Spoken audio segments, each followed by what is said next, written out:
What do you do when your percentage is a decreasing percentage? What do I mean by this? Think about depreciation when you buy a vehicle. People always say, you know, when you drive off the lot, your vehicle depreciates by 20%. So in other words, it goes down by 20%. But think about it. How much of your vehicle do you still own? 80%, right? 80% of the vehicle has not depreciated, only 20%. So how do you do that? How do you show that only 20% is depreciated? Okay, and your value is still 80%. Real simple. If you look at this part of the formula, okay, normally it's 1 plus your interest rate. But think about it. You're depreciating. If you're depreciating, then this becomes 1 minus your interest rate. So if you're depreciating, let's say by 20%, you know that this is 0.2, right? So this is be 1 minus 0.2, 0.2, right? Leaving you, look at that, 80% of your car still left. See how it works? That works with anything that's depreciating, like your cost of your vehicle. How much do you have left in your vehicle? How much is your vehicle worth? Or even something like light intensity. As you go further and further away from the light source. Or better yet, how about if you jump into the water? The further you go under the water, the darker it becomes. That's really important to realize. So all we're doing is playing around with this number. That's all we're doing. We're not doing anything crazy. So because it's subtraction because of the word loss.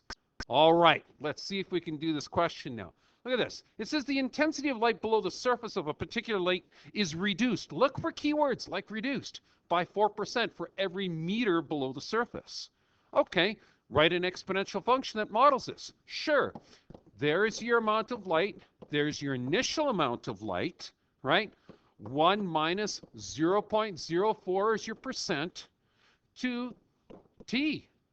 And t works out to be your meters, every meter. Okay, there's your formula. Well, that's pretty easy. Now, it says what percent of the original intensity of light remains 10 meters below? Remember, if we're trying to figure out percentage, you have to divide this thing by this. Remember, this was your total. That's your initial. That's what you end up with. It's just like figuring out your percentage on a test. This is what you got.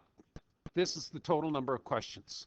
So AT over A naught will give you a percentage. What is that percentage equal to? 1 minus 0.04 to 10 meters. So you're just going to crank out a 10 here. Boom. Right? Throw this into a calculator and it'll give you an instant percent. 1 minus 0.04 bracket to the power of 10 gives you have 66.5% of your light. Look, 66.48 is the answer, right? As a percent, this is 66.5% of your light left, okay? So that's how that works. Now, how far below the surface does light have to travel for its intensity to be 30%? Okay, so basically, again, you're playing around with this amount here, right? 30%, that's what you want. So guess what? Make this 0.30%. This is now 1 minus 0.04 to the power of how many meters? X or T or whatever you want to make it, okay? So how do you figure this out now?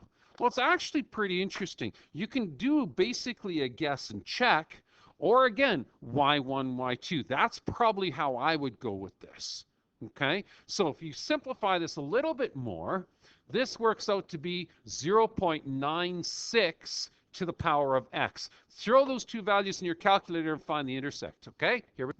To save a little bit of time, I put those numbers in there for you. But here's what happens when you zoom standard this.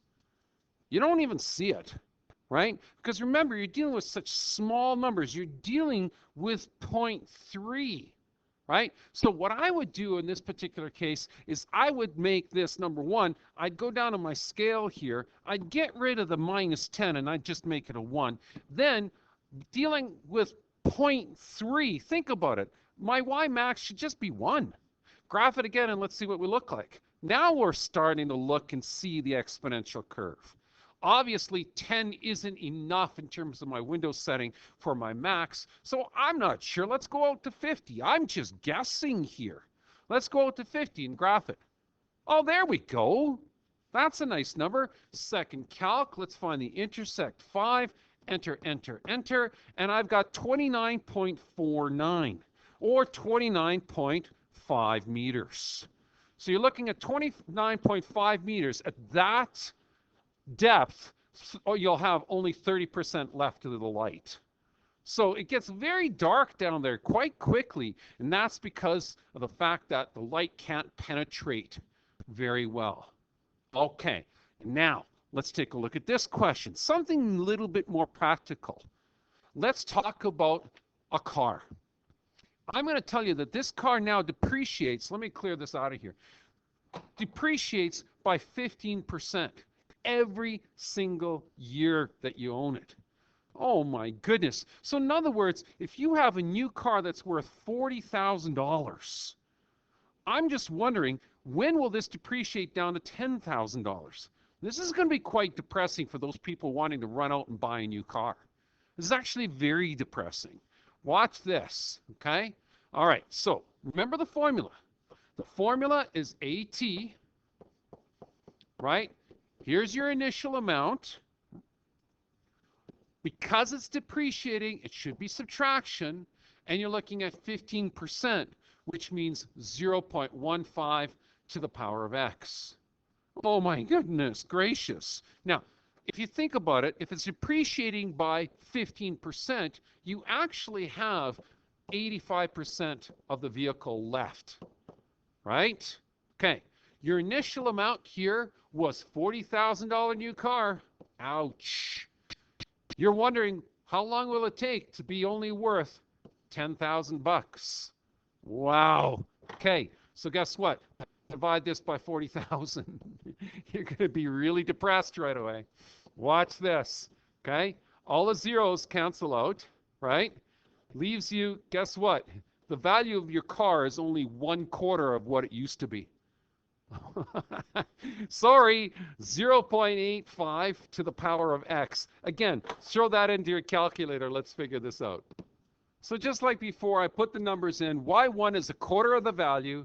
Y2 is your 85% to the power of x. Let's find where these guys intersect. And I think I can do a zoom standard on this. Let's see. Still, you can't see it very well. Again, remember, think about this. We're dealing with 1/4, which is less than 1. So I'm going to go to my window settings again. And I'm going to get rid of that -10 because I really don't need it and make it a -1. And same goes with my Y max. I'm dealing with 1/4, which is 0.25. You don't need to go up to 10. Now, if you graph it, you'll actually see a lot better. There it is. Now you can second calc. You can find that intersect 5, enter, enter, enter. And look, it only takes you 8.5 years. 8.5 years, 8.5 years, and your car depreciates down to 1/4 of its value. They say in the investment circles, the worst investment is buying a new car. Now you can see why.